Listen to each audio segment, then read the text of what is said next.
On this episode, I'm joined by Botter Milligan from the Short Box Podcast to discuss and answer WandaVision questions, as well as look towards the future of the Marvel Cinematic Universe. Today is March 9th, 2021, and this is episode 337 of the Main Street Magic Podcast. Most everyone's mad here.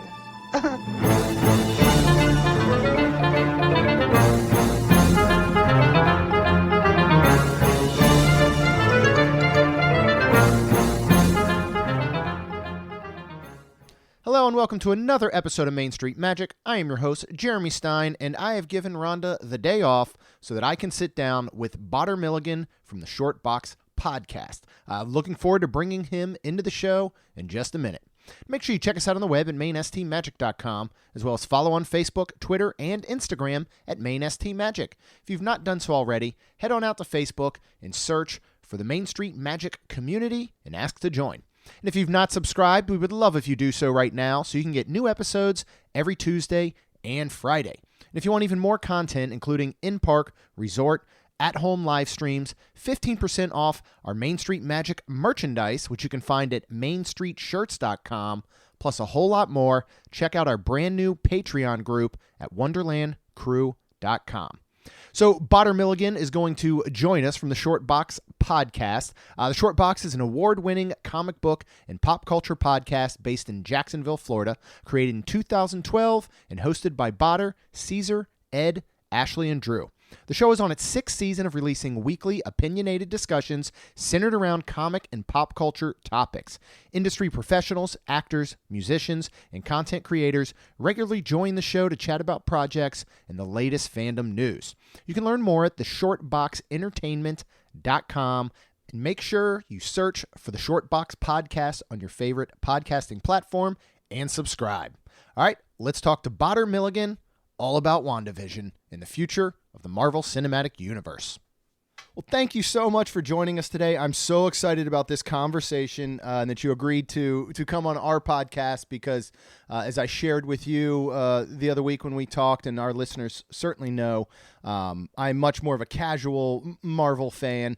Everything I know came from the Marvel Cinematic Universe, and I know you are much more in-depth, so thank you so much for joining us today. So excited to have you here. It is my pleasure. Thank you so much for having me, Jeremy, and being able to talk to the Main Street Magic audience. Can I go and give a quick shout out at the top to Logan? Yes. For introducing me to the show. He spoke really highly of you, and I was just listening to his episode this afternoon on my lunch break, and hearing him read that contract, man, that Marvel contract. Man, that was some good stuff. I'm glad that he's got like a dedicated segment and he's getting involved in podcasting. So kudos to you and kudos to him. Yeah, I mean, he's got such a sharp mind for everything theme parks and pop cultural related. So I was very glad that he introduced us because we really are going to talk today. We're going to kind of break down WandaVision, get your thoughts on not only the series as a whole, but really especially I feel like the last 3 episodes where, you know, everything came together, what that meant, the things that maybe I missed and some of our listeners missed that you picked up on, answer a couple questions, and then talk a little bit about the future of the MCU in Phase 4. So I'll just let you kind of dive right in on your overall thoughts of WandaVision, the series, and then what you thought of the finale, and just kind of lay it out for us and talk about what this really means and how everything kind of went, to be honest. Yeah, for sure. So I was talking to a buddy yesterday, and I was telling him that I want to use the phrase, you know, lightning in a bottle when it comes to WandaVision. But, you know, we're talking about the MCU. They have caught lightning in a bottle for the last 10 plus years, you know, but there is something profoundly different about WandaVision. It's like they really struck a human chord with this show. You know, there's just so much there's a lot of emotion and themes that I think really resonate with a lot of people. You know, they touch on, you know, things like grief and trauma and you know, a lot of heavy emotions that I think anyone watching can relate to in a way. You know, like we've all probably lost someone. We've probably all dealt with grief or just, you know, just dealt with things that haven't brought the best of us out. So to have a show like this deal with these very heavy and serious topics in that, in that Marvel flair. Like we're dealing with a superheroine who has the ability to alter reality. So what does that look like? How does she deal with, like, losing the love of her life, coming from her war-torn origins and losing her brother, like in such a short time frame as well. She's introduced in Age of Ultron, and then quickly, she gets drafted into the Avengers, becomes a member.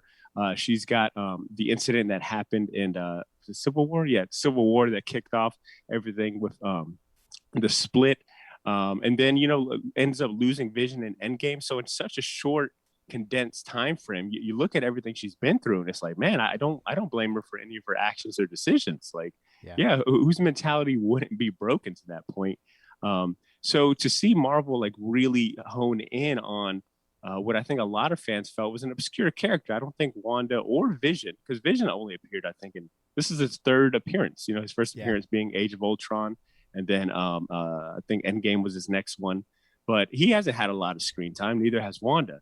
So I remember when they announced this show and they were talking about TV sitcoms, and I was just like, what is going on? Like, we just got out of like Endgame and Spider-Man Far From Home, like these very big movies that, brought a lot of people into the MCU. And this is how we're leading with like phase 4. I was definitely a little skeptical, but I think any skepticism I had quickly left. Maybe by episode 3 and 4, I was like, oh, they've got something. They have absolutely got something. Yeah. So I think from just being such a different visual, visually different, tonally different, I think this was a great introduction into phase 4. I mean, it was just something different, but still with that that Marvel and Disney magic. And I thought the series finale, though they left, I've definitely been, kind of tracking things on online and Twitter and etc. And there is, I think, they left a lot on the table that I think fans were looking for closure. Yeah. But when you look at what the scope and the primary narrative is, which is telling the story of Wanda overcoming these hardships and these griefs and getting that one last chance to say goodbye to the love of her life, I think they accomplished that, right on target. Yeah. For you in the end, because you're right, I think there's a lot left open. There's a lot of theories. There were a lot of, thoughts of who was going to show up, who was going to be a true villain, especially after, Agatha was kind of introduced, which again was kind of speculated, but there was a lot of other ideas of Mephisto and things like that are coming in. Did you feel satisfied with the finale as a whole? Or do you think it left a little bit too much on the table in some senses? I know I was texting Logan yesterday, and I was like, because you're 100% right. What they did with the character, especially of Wanda, first of all, Elizabeth Olsen is unbelievable. I had not realized up until this point how incredible she is, and has to be one of the best actresses of our generation. If only this was all she ever did. I mean, to go from, sitcom to sitcom and portray all these different decades and emotion. I mean, she can do it with just a look on her face. You can feel her grief and her emotion, which was absolutely unbelievable. That is some praise that I've been passing around a lot. Is I thought they gave I think Matt Shackman's the name of the director or writer, mm-hmm. Right? Yeah, writer. But they gave Elizabeth Olsen and Bettany the opportunity to showcase such a wide range of acting chops that I don't think we normally get in a I think we definitely get that in MCU, but it's those aren't the characters that get that opportunity. I think sometimes they are meant to play a supporting role, but to have them in the spotlight and the ability and putting them in situations where they have to switch things up, was fantastic. And I thought Paul Bettany and Elizabeth Olsen absolutely nailed it, and as well as the supporting cast. Catherine Hahn was one of my favorite. She ended up being honestly one of the most charismatic, I feel, villains in the MCU. I think there's still more to explore for her, but Catherine Hahn was fantastic. I thought she was funny and just captivating. She really had some energy and electricity when she came on screen. Yeah.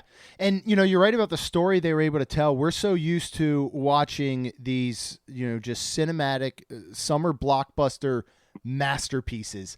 And, there are times where I think you could certainly, and they've always done a great job of telling a story, but they've always told that story with huge battles and superhero fights breaking up the storylines. And here, we literally got 8 episodes with really not a fight. We had a couple little moments here, but nothing that you would consider a Marvel Cinematic Universal, or universe fight. And we do get that in the final episode, and I was so glad to see it, because it was good to see it back and see, Hex Vision and White Vision going at it, and Agatha and Wanda going at it and all, and it was awesome. But the way that they were able to tell that story, I'm so interested to see how that goes in the future of storytelling for, Marvel and this universe. Breaking down kind of the finale, because there is a lot going on.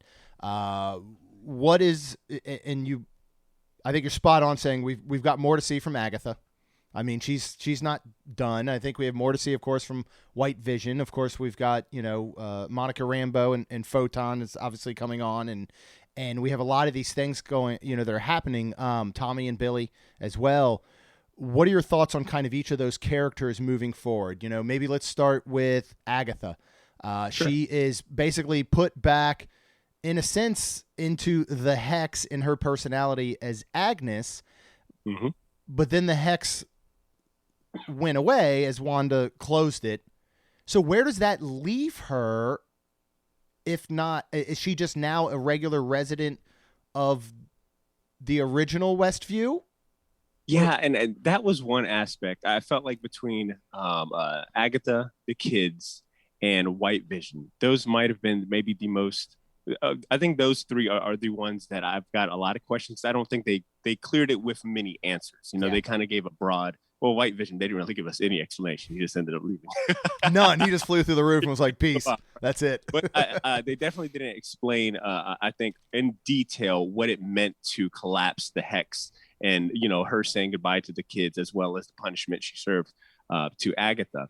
My best theory, kind of working with the knowledge that I know that this directly leads into Doctor Strange Multiverse of Madness, as well as Spider-Man No Way Home, would be that I think I would like to think that she's put it into like kind of a pocket dimension by closing the Hex.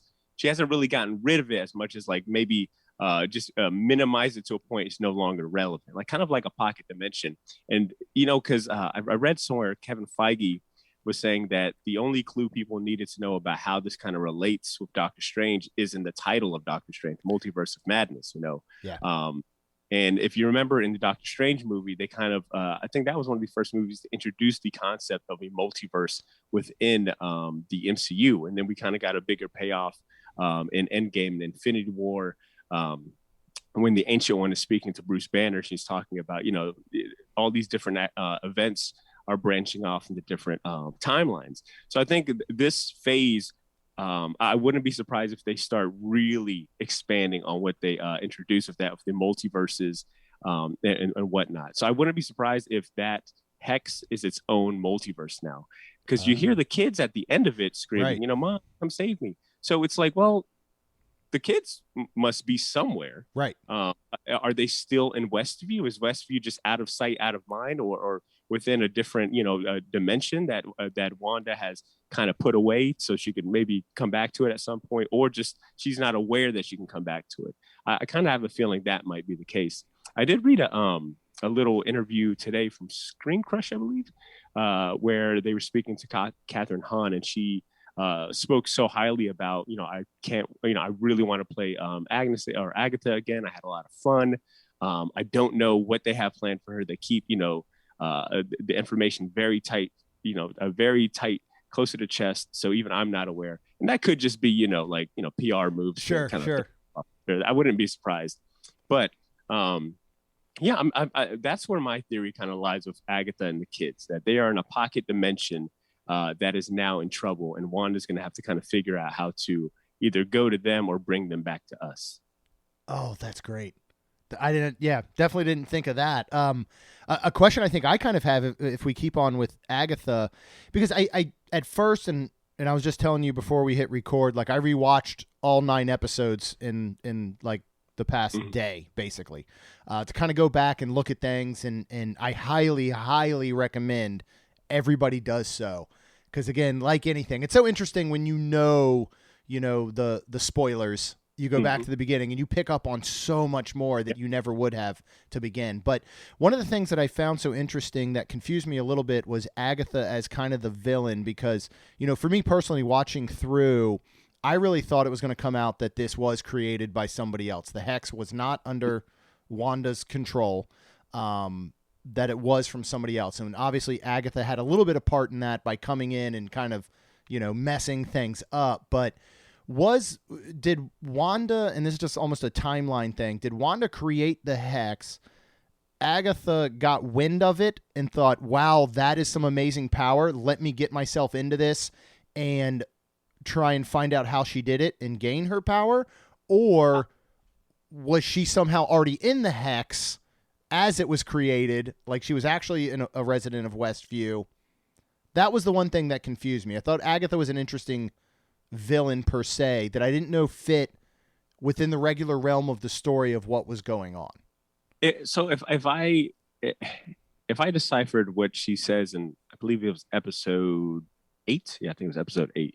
She says something to the effect of, I was drawn to this power. I was okay. I noted like it kind of something kind of came on her radar that wow, there's this immense power. Sort of like a moth to a light. Yeah. So I think the hex came first, and then Agatha was able to kind of find her way. Because what other reason would she have to go to Westview had if Wanda had not created this alternate reality or this little pocket universe? I think for sure the hex drew her, and then she found her way in. Okay, that makes absolute sense to me. Okay, let's move on from Agatha a little bit, and I know we discussed the kids a bit. Again, and this will be where I think your knowledge of the comic books comes into play. This is just stuff that I finally Googled and was like, let me see what this all means. And there's so much talk about Mephisto. Am I even saying that correctly? Is that right?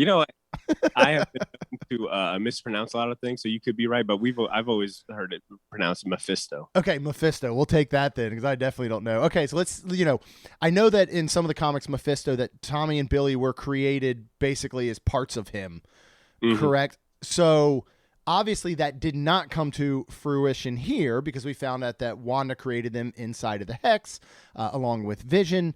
Do you think, though, and again, if we go back, if there could be that pocket universe that the Hex still lives somewhere, or is it possible that we still see him as a future villain and Tommy and Billy come back in that form, and that's what she's hearing in the second post-credit scene?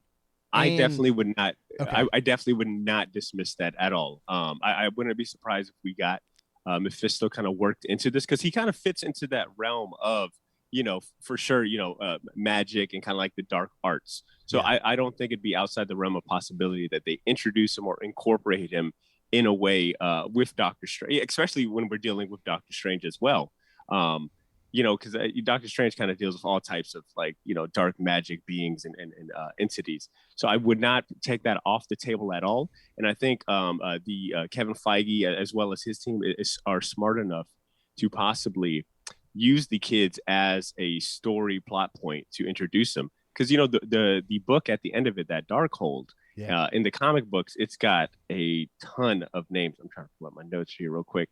Where is it? It's got more AKA. Okay, there you go. It's it's been called like the Book of Sins, the Book of Spells, the Book of the Damned. Granted, it's created by an evil elder god in the comic books by the name Chthon. I believe that's how you say his name.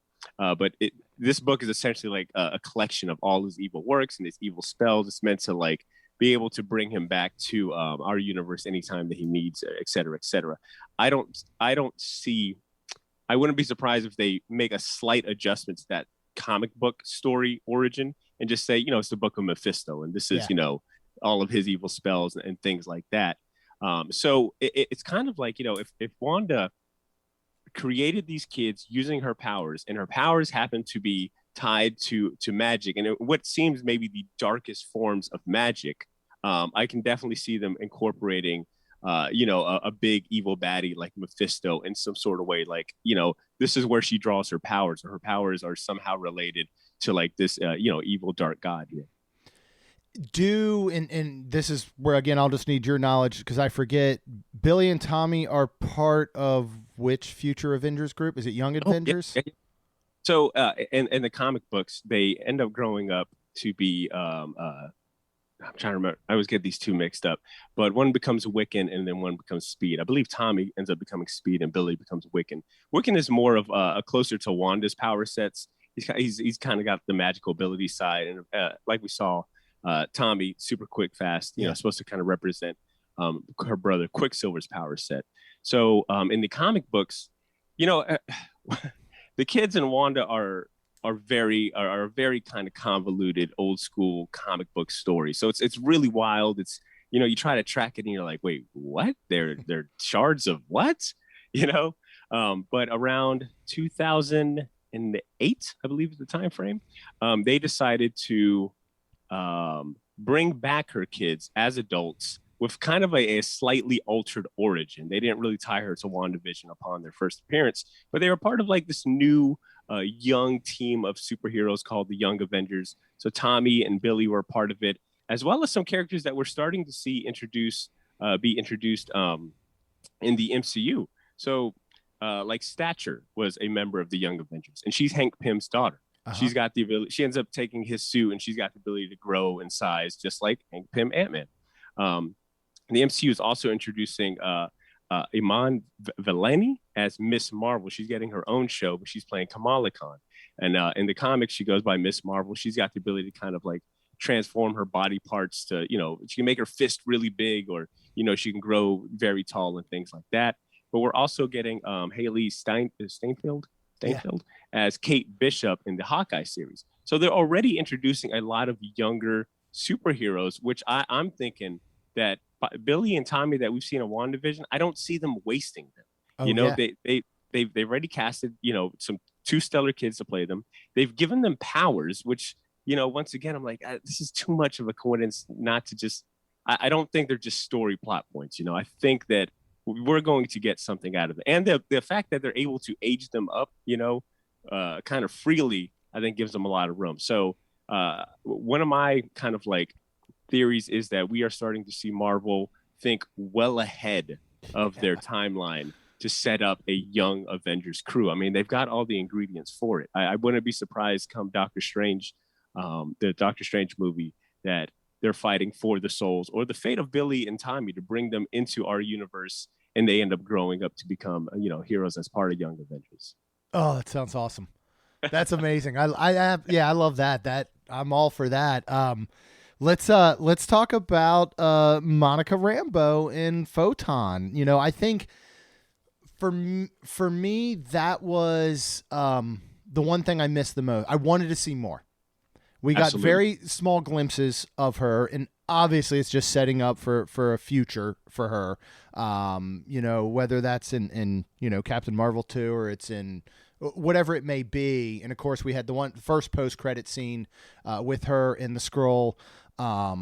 What do you think is the future of her? What type of story, maybe pulled from the comic books, do you want to see come from her? And other question was, who is she referencing the Skrull when she said, we've got an old friend that wants to talk to you up there? Is that Nick Fury? Or okay. I would definitely probably say, well, I don't know how close her mom and Nick Fury were. I think her mom was much closer to Brie Larson, Carol Danvers. Yeah. Marvel. So that would make a lot more sense. And Captain Marvel does end up making it, out in the end of Endgame. So I think either or would be just fine, or just in tandem as well. But you're probably closer to Carol Danvers, Captain Marvel. But I think, Monica was probably, if I had to have a couple of dings to the finale, was probably I was expecting a lot more from Monica. I felt like they were setting her up to be a bigger player in the end. If we're being honest, had Monica not gone back into the Hex and been driven to help Wanda, I don't think Wanda would have been able to, I don't think Wanda would have been able to snap out of it on her own. So I was a little disappointed that she didn't play a bigger role in the finale. I understand that, the show is called WandaVision, so they wanted, the finale to be about these two. Um, but it kind of felt like she ended up going out kind of as a over glorified, bulletproof vest, Yeah.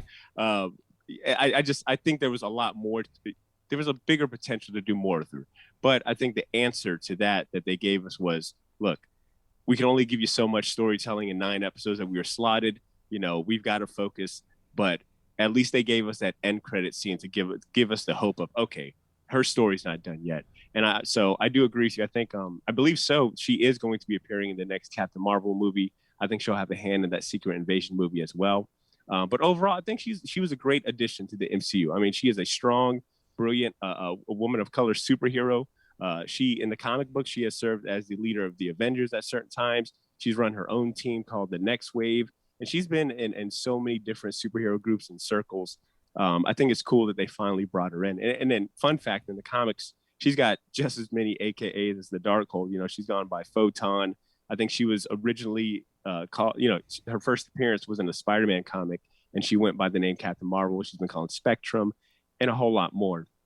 So as far as like comic book tie-ins, I don't know if there's one specific one that you could say, okay, they are absolutely pulling from this series. I think just like WandaVision proved, the MCU is a giant amalgam of a lot of stories. It's never made one particular. And even when it looks like it's one particular, there's definitely a lot of Easter eggs and things are pulling from other ones.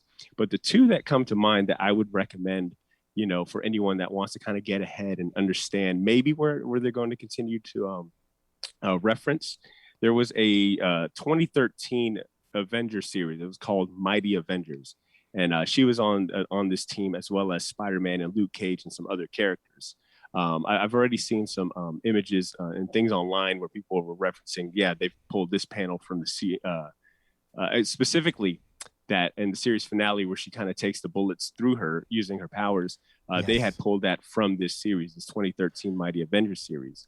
And then there was another series in 2016, most recently, called The Ultimates. And she was a part of this team alongside Carol Danvers, Captain Marvel. Black Panther was on this team, as well as America Chavez, Miss America, who also has been announced in the MCU, or will be announced in the MCU.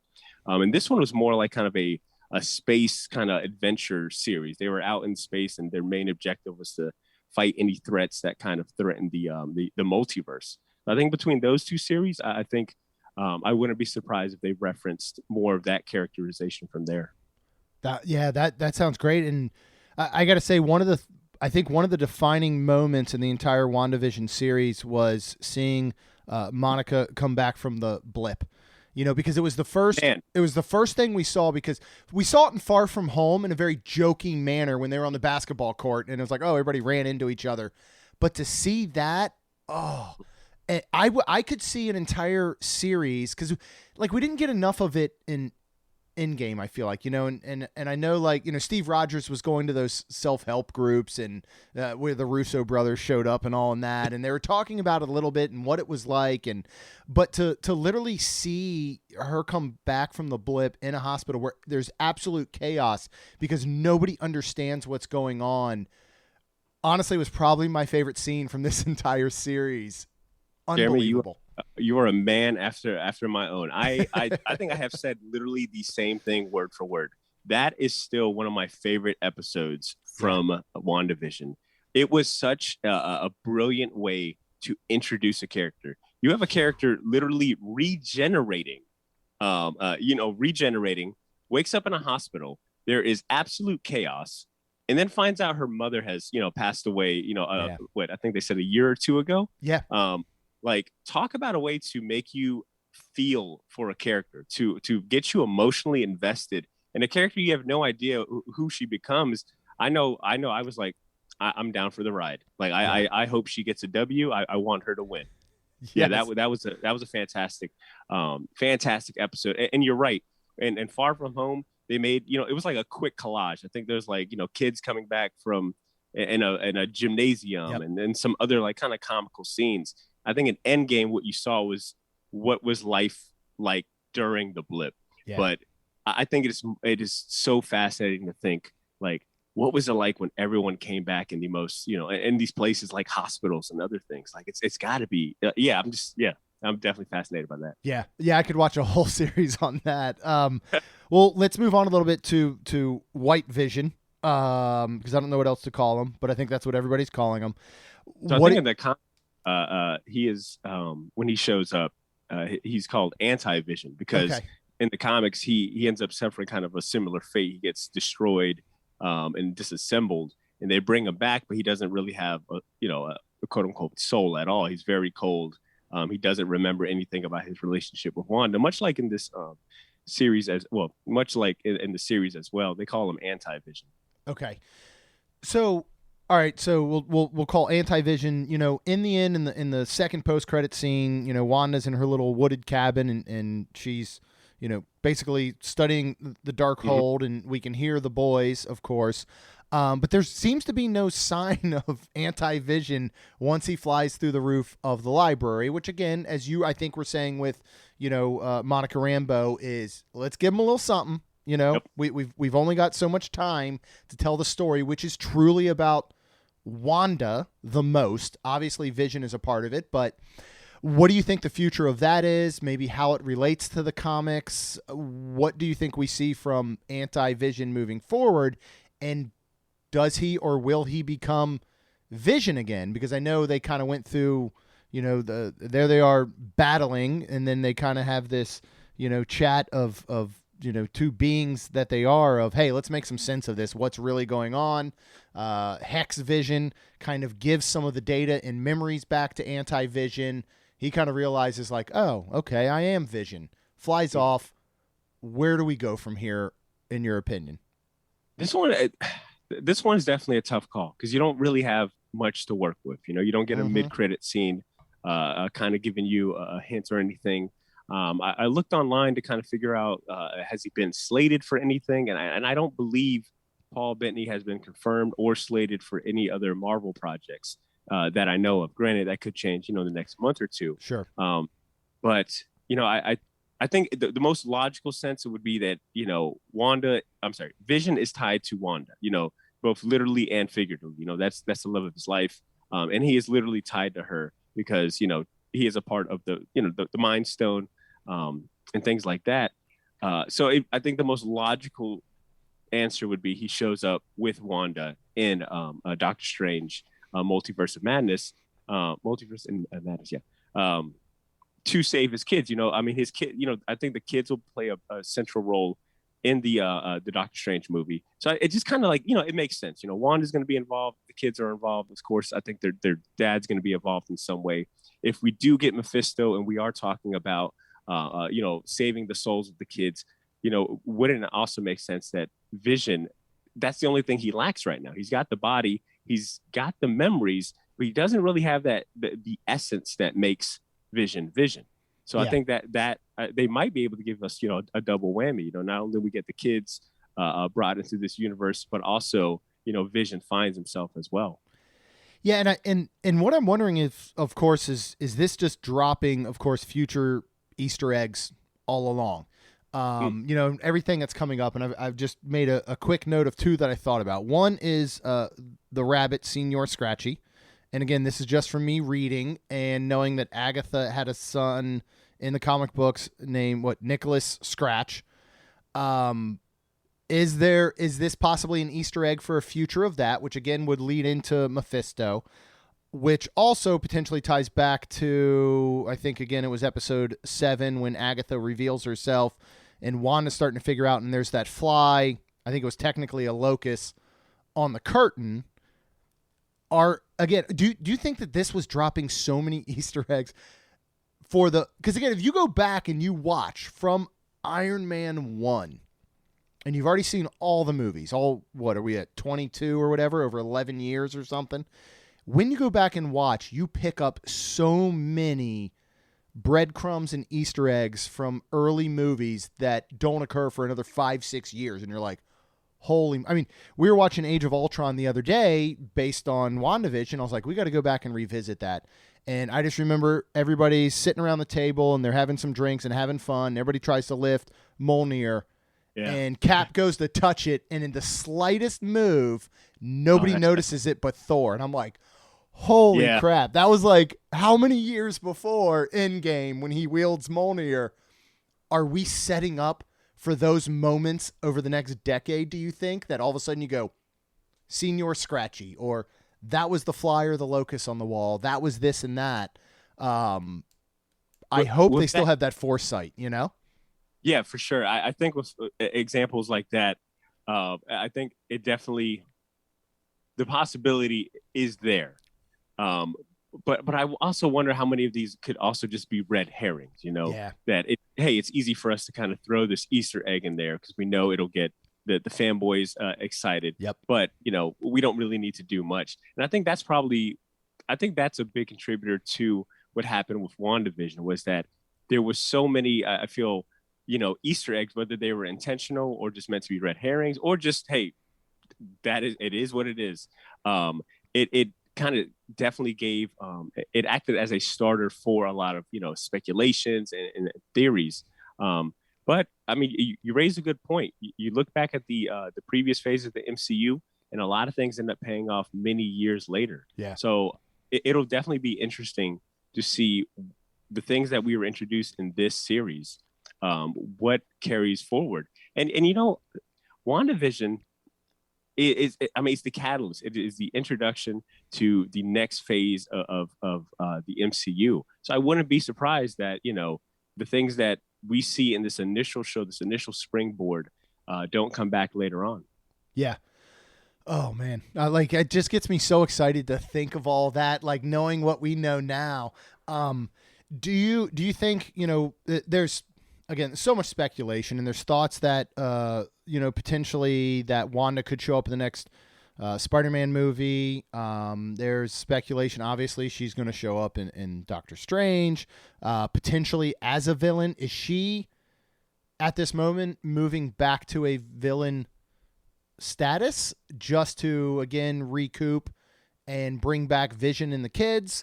Or is she going to be a hero from here on out? Like, what are your thoughts on that?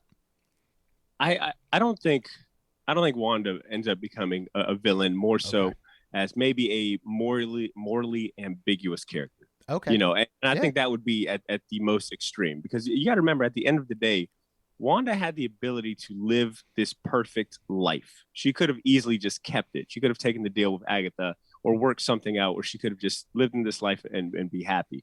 But I think it was something that Agatha said in the series finale: heroes don't torture people. Yeah. And I think that was kind of the wake up call, in addition to a lot of other things, for her to remember, you know, at the end of the day, I'm an Avenger. Steve Rogers believed in me, you know, and I think that holds a lot of weight. So I don't think we'll see Scarlet or Wanda go completely bad, but I think she's in a very particular circumstance. You know, she has just learned that she's got, you know, the power kind of, she's got all this power. She needs training, obviously. I think that there is room for temptation. You know, if we are going to deal with, you know, characters like Mephisto or some of these older, you know, evil gods or whatnot, I think there's a lot of temptation there for her, especially being, you know, very green, you know, a Padawan, if you want to say. Yeah. I think I wouldn't be surprised if that ends up becoming her weakness, you know, that she cares, that she wants these kids, that she cares about these kids.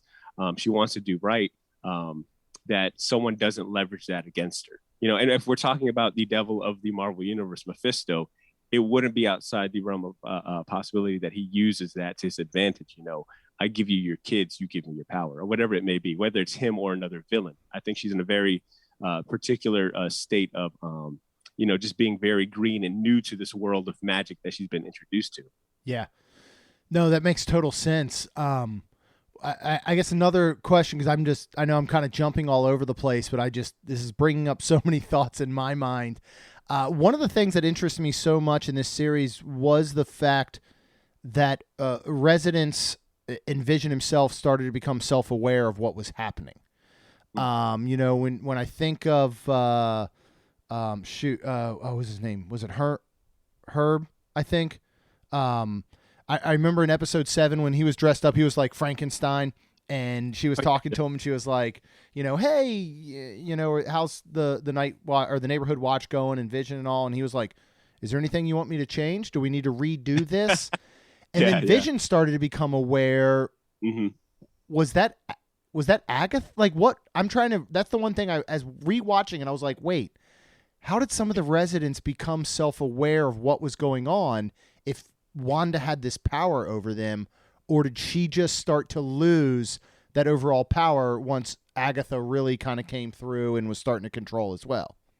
I think that's definitely I think that might definitely be the case. We started to see even Wanda question. She seemed like she was kind of like, wait, what did you say? Or she wasn't quite aware of like what's going on. I think her powers were being tested and limited. I think the more that she was using it to transform things, I think she was losing sight and control of certain things. I mean, if you look at,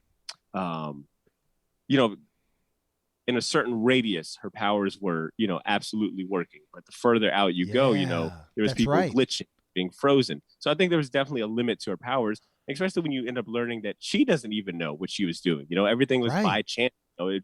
She just kind of happened to get this thing going. I think running it was a completely different thing. I think some of the residents maybe started to understand what was going on, but they didn't have any. You were talking about in a way their captor. Wanda was their captor. I don't think they understood how to fight back. So it was, well, look, let's run with it. Let's keep her happy. In the series finale, Dottie and then the other woman, I can't recall her name at the moment, but they seem to be pleading with her. Hey, my husband is off on a work trip. Please tell him I'm okay. Dottie, hey, I think our kids could be friends. Would you like that storyline? So I think eventually everyone kind of figured there's no way I can escape. I'm kind of stuck in this role. Let me do the best to appease, my, in a very dark way, my captor, that kind of Stockholm syndrome. Yeah. No, I love that you bring that up because I hadn't really thought of that, especially when, I'm going back and thinking of when Vision in, I think it was episode 7, the Halloween one, started to go towards the end of the hex. And you're right. Everybody was kind of glitching. Like there was the lady just stringing the thing up over and over like that. Oh man, that's so great that you brought that up and kind of the extent of her power.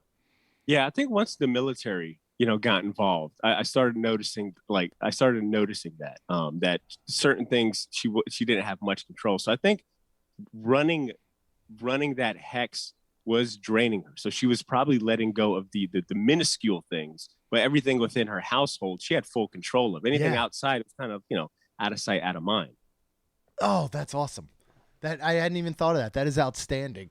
Can we get a Agent Woo and Darcy Disney Plus series, right? Like how great are those supporting characters? That's what I'm saying is like Agent Woo, Darcy, Monica. Yeah. Great supporting characters. Did we get the payoff that we all wanted them to have in the end? I thought Agent Woo's payoff was pretty cool. The fact that he was able to do the magic trick, that was the best. Back in Ant-Man. Yep. But like you said, it's cool to look back at that. And that very small thing, this agent that is very that can't get these magic tricks right, it pays off here. It's like, wow, that's such a small thing to carry forward. So to go back to that question, I think the possibilities are all there. But yeah, Agent Woo and Darcy are fantastic. I think I had seen I think it was episode 3 is when they met up and they did that whole exposition episode. But there was a lot of people like, how awesome would it be for Agent Woo and Darcy to have their own kind of like X-Files of the Marvel universe dealing with like these weird happenings. Yeah. We're diving into phase 4. There's so much more coming. We went through phase 1 through 3 really without Disney Plus, obviously, without these add-ons. I love the fact that, episode 9 was labeled series finale. This was not season finale. We're not going to get another WandaVision Disney Plus series. Falcon and Winter Soldier is said to be 6 episodes. I love that Disney Plus is going to, I think, use anywhere from 6 to 10 episodes of probably same with Loki, Hawkeye. We'll see what happens. They're going to fill in some of the gaps. there is so much coming. And I know when you and I had originally talked on the phone, when we kind of first, Logan introduced us, we both thought at the end of Endgame, this might really be the end of the MCU. Like, they're going to keep going, but there's no way they can keep up this steam. I think WandaVision has proved us wrong. I think what we've seen, I cannot tell you how much I want to see Falcon and Winter Soldier. I'm not going to be able to contain myself watching one episode a week. I want them all. I want them now. What are you most looking forward to in Phase 4, I guess? And what are you most looking forward to beyond? Because I don't think they're even close to we're 12 years in or whatever it is. I don't know that there's an end in sight with what they've been able to do and what they're continuing to do, right? No, if you were just to look at it from a very cold kind of business perspective, it's like, why would you stop? Everything has been successful. Like, why? It just makes good sense from a business perspective. It's good business. Everything has been a hit. Like, yes, keep producing this. Like, keep it fresh. Keep trying new ideas. Keep it going. So, and I felt the same way with Endgame. I remember being in that theater. I think I've said this on my own show.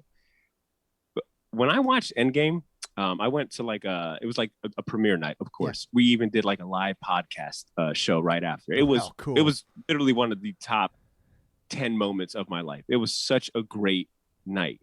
And I remember when that the end credits go up on Endgame, and I was like, wow, if this is the last MCU anything, bravo. Talk about the cherry on top, a grandiose goodbye.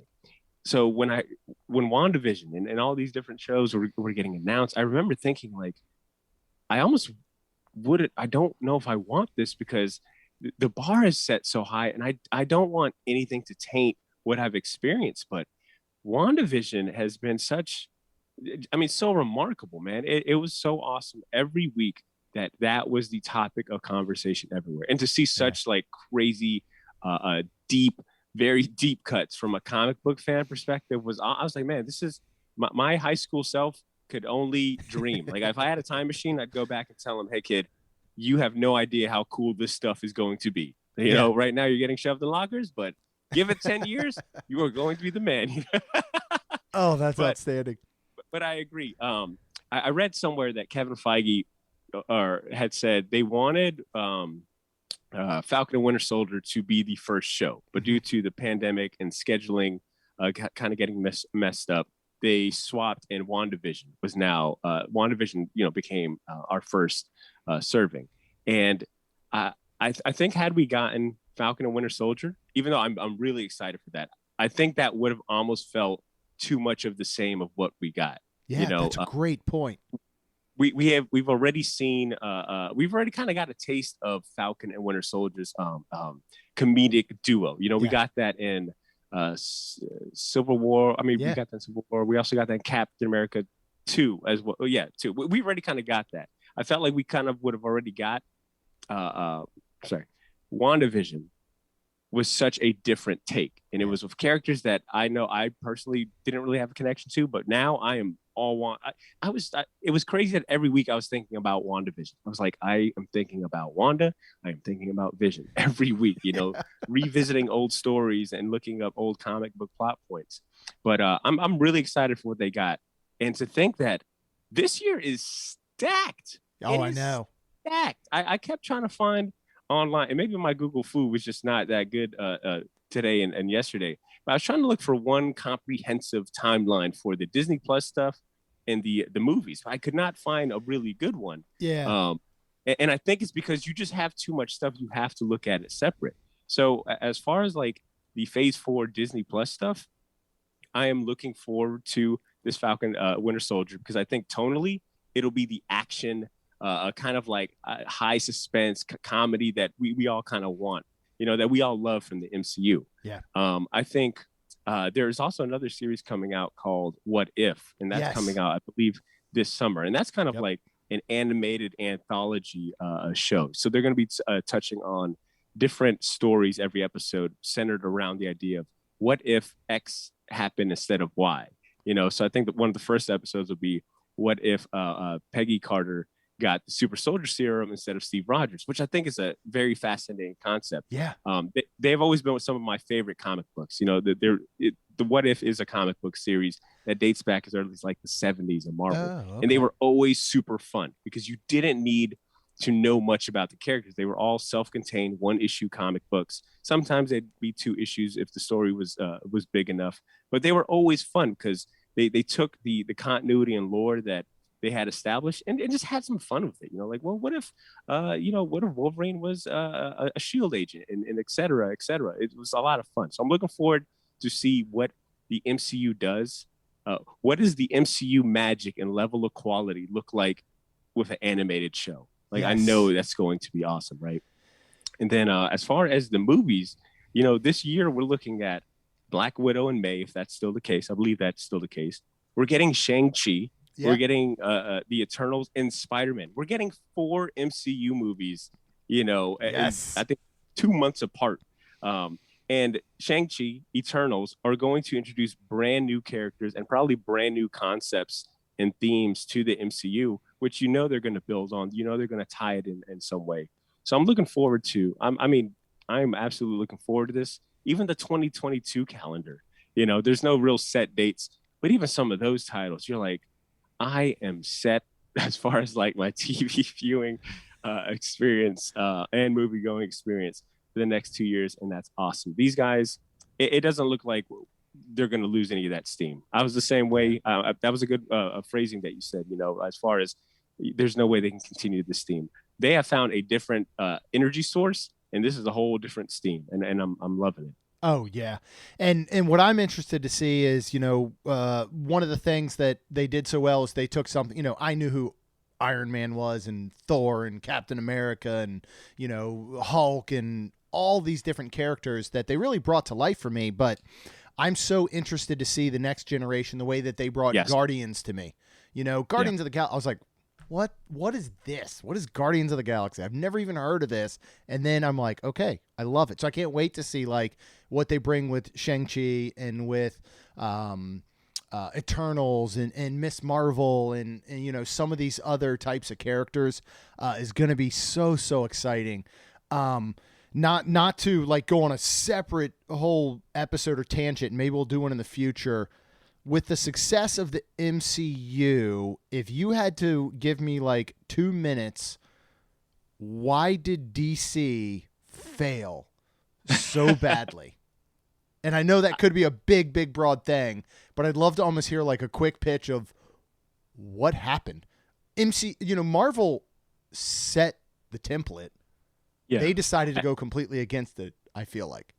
Yeah, and I mean, there's definitely people out there that have written and, you know, recorded much better explanations on why they have failed. I think that is a very nuanced answer to be with a very nuanced question. But I think for me personally, the phrase that immediately came to mind is that they weren't really fun movies. Yeah. You know, they didn't have me feeling, you know, that sense of heroism or humanity that a lot of the MCU movies made me feel. You know, they didn't really resonate with me as much as these characters should. You know, Superman is one of my favorite all-time like heroes. Like there has been some great writers who have done some great things in establishing him, you know, as a very beautiful human being at his core. And I just didn't feel that in the movies. I felt like they were trying for something when they should have just kind of stuck to their guns, you know, like they were trying to be something or trying to accommodate a fan base or expectations that I don't know if they needed to. You know, a lot of people say that they were trying to make their own MCU, you know, and I think that kind of shows, you know, because at a certain point they started connecting these movies, but it just didn't. They just kind of lacked that that gravitas for me, man. It just never really kind of got me hooked. It seemed like all over the place. The movies like were really dark. Some of the stories were all convoluted. I think they were trying to do too much when what they really had was just enough. They didn't focus on just telling great stories that made people feel, you know, that made people feel good about stuff, you know? Yeah. Yeah. I mean, I'm sure it was almost like a competition. I mean, when you look back at the Christopher Nolan series, which was wonderful, I thought. Yeah. And it was dark and it was gritty, but it did a good job of still telling those stories. Who is your favorite Marvel superhero of all time? Oh man. So Spider-Man and Daredevil both Okay. fight for that top spot on what seems like on a monthly basis. I think as a youth, Spider-Man, I mean, I felt like I was Peter Parker. I felt like I was, that nerdy kid that was, overlooked and had something to prove, had that chip on his shoulder, that found, comedy to kind of compensate and find his way, sort of like, how Peter Parker does. He ends up becoming Spider-Man. He gets a sense of confidence. When he, loses Uncle Ben, he's got a sense of purpose. But he still uses like comedy to, while he's fighting villains. But, in his normal life, it was crazy to see as Spider-Man. He was this hero. He did heroic things, but in his regular life, he was still having to. It was probably the most challenging part. Being a whether it was a high school or when he ended up in college, like just having that dichotomy was always really fascinating to me, and it resonated for me. It was relatable. Yeah. But then as I became older, and I dove into the Daredevil lore. It was like, man, this guy is awesome. A blind lawyer who, didn't have his mother growing up, who ends up losing his father to the mob, becomes a lawyer, loses his sight, becomes a lawyer, then picks up, becomes a superhero. He's kind of just like a testament to just never letting the odds beat you, like overcoming the odds put against you through very like hard work and just like having that laser focus, and he's got some of the best, I feel like, comic books written about him. There's one in particular that we actually did our first live podcast show on a comic book story called Daredevil Born Again, and it's just kind of as the name implies, like he loses everything. The Kingpin finds out his identity, burns his house down, makes him lose his job. I mean, he wrecks his life to smithereens. But, Daredevil picks himself up and, finds himself reborn as this new superhero and things like that. It's one of the best comic books I feel like ever written. So as an adult, I think my sensibilities turn more towards Daredevil, but I'll always be that kid at heart, man. Spider-Man all day. I love seeing Spider-Man. That's great. Yeah. I can say, not that I'm anywhere comparable to Peter Parker or Spider-Man, but I did spend a year working from home while also balancing 2 children in virtual learning. So I think I've got, you know what I mean? Like I'm a little bit of a superhero. If you could pick any one Marvel superhero power, what would it be that you could actually have? Ooh, that is a good one. These are just coming to me now, so I'm literally just taking notes. Like, hey, this sounds fun. Yeah, I'm running through all of the heroes right now. Trying to figure out one that, you know what, Captain Marvel's powers are pretty epic. Yeah. I will say, and maybe because she's the first one that came to mind as far as the individual with the ability of flight. Yeah. But the ability of flight has always kind of fascinated me, and quick travel too. She's able to move at supersonic speeds. So between flight and quick travel, and space doesn't really hinder her much. I think she's got a really cool power set that I would love that. Yeah. If there was one kind of Marvel world or timeline in a sense that you could live in, which one would you choose? Ooh, man. I think it would be super cool to if What If does what I think it's supposed to do, where the narrative will be told, or they'll have like a narrator played by the Watcher, which is like this individual in the comic books, and they haven't introduced him yet. But I feel like What If will introduce him. But he is this being as old as time, and in the comic books, his only role is to observe. And there's like a whole backstory as to why he only observes. But in the comic books, anytime he shows up, it's like, oh crap, we're in for a day. Something is going on, because he only observes the biggest events within the Marvel universe. But he's kind of like, I think you'd call him an NPC, non-playable character. He doesn't really do much, but he just observes. So I think it'd be cool to have that role of the Watcher and just observe so many things going on of like within the Marvel universe. He's kind of like a professional TV viewer, you know. Wow. So What If does that, which I think they are going to go that route where it's, you know, these stories told through the watcher's eyes. I think that would be the universe I would live in. Oh, I love that answer. So much variety, you know? Yeah. Oh, that's outstanding. All right. Final question before we wrap up. What's up with X-Men? Man. Are we going to see them? How are we going to see them? My other favorite episode of WandaVision, was it not 7, not 6? I think it was 5 then. 5 is when they introduced, I believe, Pietro. Yeah. At the end. Yes. I believe it was episode 5 where they introduced him at the end. But that moment, that was the moment I had my jaw on the ground. I will admit, the way the camera panned behind his head and showed the gray hairs, yes, for a quick second, I was like, "Is that Steve Rogers?" Because, you know, Steve, was much older by the end of Endgame, and he kind of has that relationship with Wanda where he's able to kind of talk some sense into her. So I thought maybe in some weird way they were able to bring back Steve. They wanted him to talk sense into her. It was quickly dismissed when the camera fully panned and we saw Peter Evans as Pietro. But I know in that moment, I was like, oh, my God. Wow. Yeah, there's nothing they can't do. I said that a couple of times. Like, there's nothing Marvel can't do. They have every toy in the toy box. I don't even know if I have expectations, because now this means, you know, they could do anything. Of course, by the series finale, you're like, ah, crap, it was a boner joke. Yeah, seriously. long running boner joke. Okay. Oh, man. But you know, once I kind of regrouped mentally, I was like, you know what? I think by the next episode, I was like, now they're not introducing X-Men. X-Men is too much of a big deal. It has got such a loyal fan base. There are people who don't know much about the Marvel universe, but I'll tell you what, they know X-Men. My girlfriend is a prime example. She doesn't read comic books, but she loves the X-Men because of how great that 90s animated series is.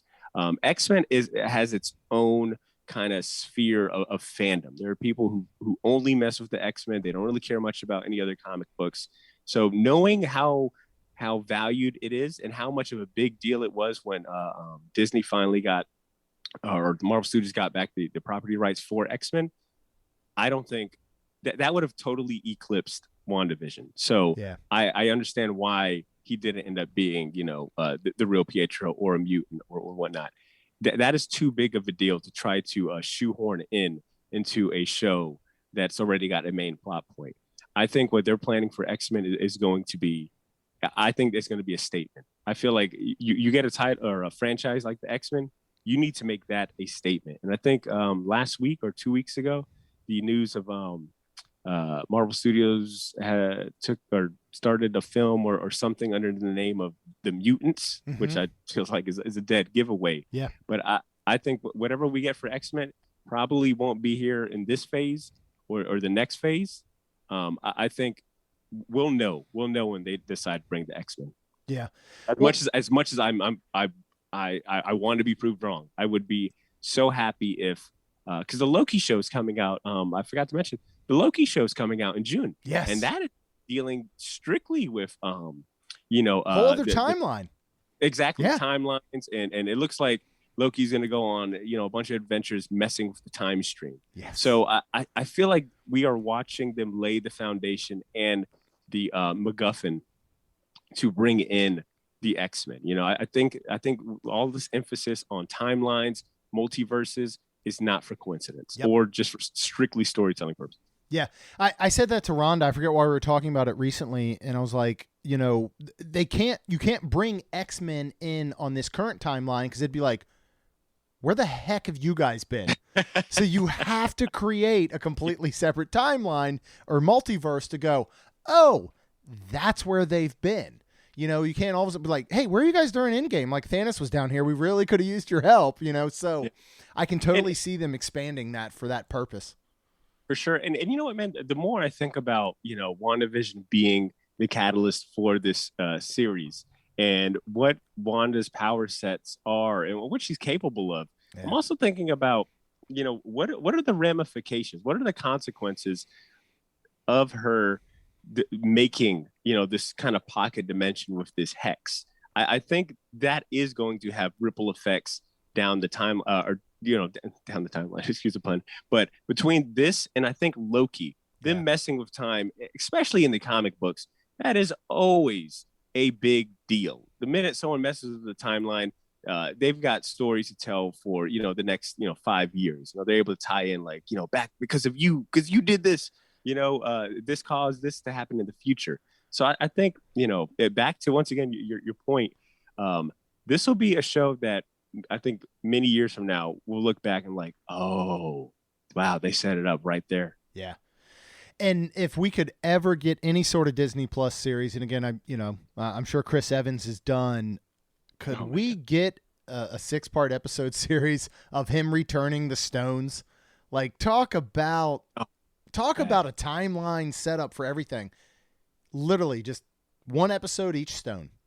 How he returned them, what happened, or maybe we'll have an additional bonus finale with, him getting back with Peggy and staying in that timeline. But man, this has been an awesome conversation. I can't tell you how much I appreciate your time, your knowledge, everything. This has been so much fun. I want you to be able to, now this is like promo time. So shout out your podcast, everything you're doing. Would love to hear all about it so we can make sure that our listeners follow you because, you're going to be our go-to guy as far as comic book and Marvel stuff goes in the future. So we really appreciate it. So please promote yourself all you want. Oh man, Jeremy, thank you so much. Look, this was a lot of fun. This was the third podcast I've done this week strictly about WandaVision. And I feel like this one might have been my best performance. The more I've talked about it and then had the ability to go to sleep, stew on things, bounce around. I feel like I've also ended up learning a lot of things, but this was a lot of fun. And I want to go ahead and thank the Main Street Magic community as well. You had tagged me in your post asking for questions, and it was a lot of fun to look through all the questions. And a couple of them made me kind of deep dive more than I wanted to. A couple of them actually opened up, made me question some things as well. So thanks to your community as well. But, I do the Short Box podcast. It consists of myself and my 3 longtime friends and co-hosts, Cesar, Ashley, and Ed. And since 2012, we've been doing this for a long time now. We've explored a wide spectrum of comic books and pop culture topics on a weekly basis. We strive to provide entertaining discussions about comic books, as well as, we always try to give worthwhile recommendations that'll respect your time. We have a segment called Champion Season where we talk about, comic books, movies, TV shows that have really resonated with us. And, we always try to give people, things to leave with. Occasionally we're joined with the best creators in the industry. We always have comic book writers and artists from the industry and other professionals on the show to talk about these stories that we all know and love. But it's always a fun time, and we're available on most podcast apps. So wherever you're listening to this podcast, go ahead and search for the Short Box Podcast and hit subscribe, man. We drop episodes every Wednesday, and we even have our own Patreon where we have bonus content. We just launched a bonus. If one weekly podcast wasn't enough, we decided to punish ourselves even more. And we've been doing a bonus podcast series called Pilot's License. And it's our opportunity to look at comic book themed cartoons and animated shows. So things like the X-Men animated series or Batman, the animated series, all those great cartoons that we all grew up with. We put those underneath the microscope and talk about that too. So that's on our Patreon, which you can search for on the Short Box. But we're on Facebook, Instagram, Twitter at the Short Box Jacks. Give us a follow. We'd love to have you guys come on over. Yeah, highly recommend you guys do. So entertaining, and you guys know your stuff. So truly appreciate it, my man. And I hope we can have you back on again soon. Maybe we do a wrap up of Falcon and Winter Soldier once that one's up. Oh yeah, I would love to come back, buddy. Hell yeah. All right, man. Thank you. Thank you all so much for listening. We truly appreciate it. Hope you loved this episode as much as I did. If you've not already subscribed, would you please do so right now? And could you leave us a rating and review? Because as Rhonda always says, it helps our show grow. That's all I've got. We'll see you real soon. Most everyone's mad here.